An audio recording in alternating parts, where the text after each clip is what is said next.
Hi guys, welcome to the Totally Magic channel here at YouTube. If you haven't already done so, please consider hitting the subscribe button. It really helps us out. And also the little bell next to it, the notification bell, so you're always informed of when we upload a new trick.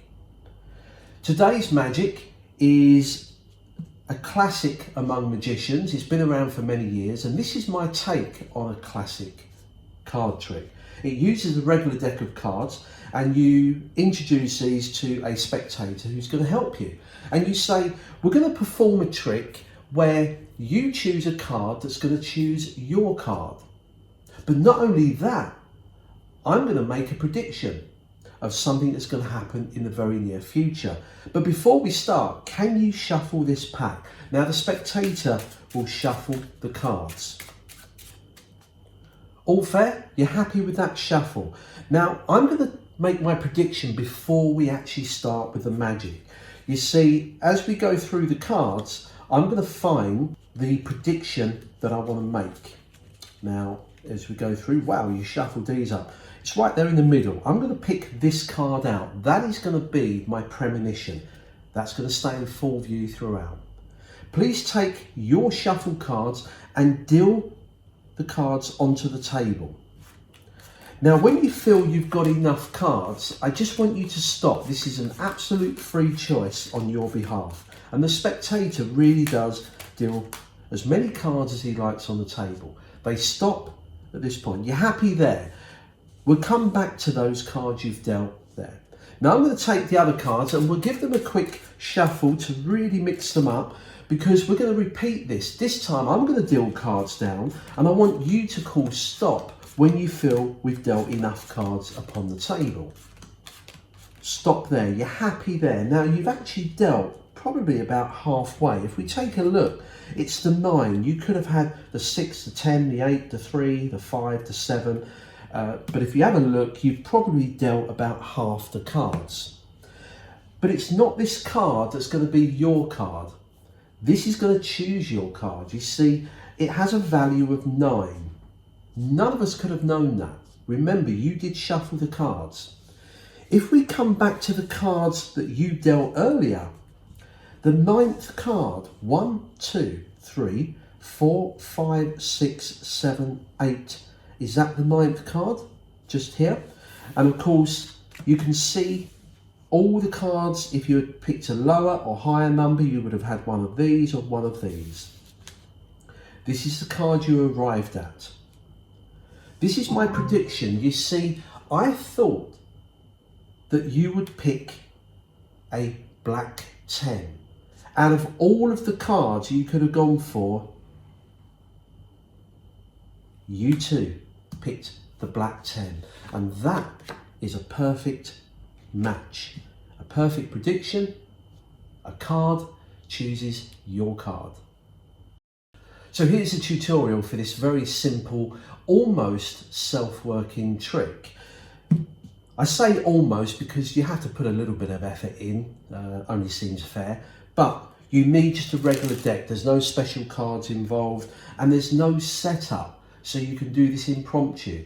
So here is the performance of this card chooses a card. Ask a spectator to shuffle the cards so they mix the cards up. Now once they've done that, you're going to make your prediction. As I take the cards back, I'm glimpsing this bottom card here, the value. It's a 5, okay? So what I'm going to do, as I'm pretending to look for my prediction card, I'm actually counting 1, 2, 3, 4, the 5th card from the top. So whatever value this is, that's what you're going to count.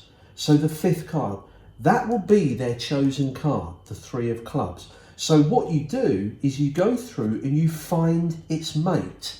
In this case, the other black 3, the 3 of spades. You put that down and say that's your premonition. Now you hand the cards back to the spectator. I think the real power of this effect is the fact that they know they shuffled the cards. There's no order to them. They deal the cards down themselves. Now, although you can do this for them, I actually think gets them more involved if you hand the pack to them and get them to deal them. Once they've dealt cards, and as long as you've gone past about 5 cards, which is the number of cards we need to match their card, just tell them to stop at any point when they've got enough cards. And this makes no difference. They can have just a small packet or even half the pack. They stop then. You say, we'll come back to those. We now take the rest of the cards and I then do a shuffle, but I'm going to get this bottom card to the top. As you shuffle the cards, I slip it to the top. So I've now got this on top. Now, you ask them to call stop as you deal cards down. Now, this is quite a cheeky move, but trust me, when you're performing it live, it just works. When they call stop, you make a point of just diverting their attention away to say, well, you've left me with about half the cards. You dealt about half of them and arrived at this. Now, this was the top card, but they will forget that, just like the cross-cut force works every time. You turn the pack over and just blatantly say, okay, so you've arrived at this one, but you could have arrived if you had stopped earlier at one of these or later at one of these. You then drop them on top. Look at the illusion that gives. It almost looks as though that 5 really was that number of cards from the top, which it wasn't, but it's a great fooler. Once you've done that, you're going to use that 5 to count these cards when you spread them. Just spread them like this,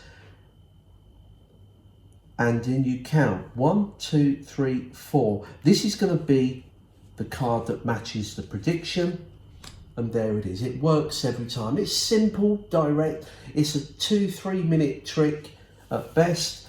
But I think it's a double whammy because you've not only got the prediction element there, but you've also got this indirect selection of their card. A card chooses a card for them. Play it how you will. I think it's very good, a classic among magicians. Practice and enjoy.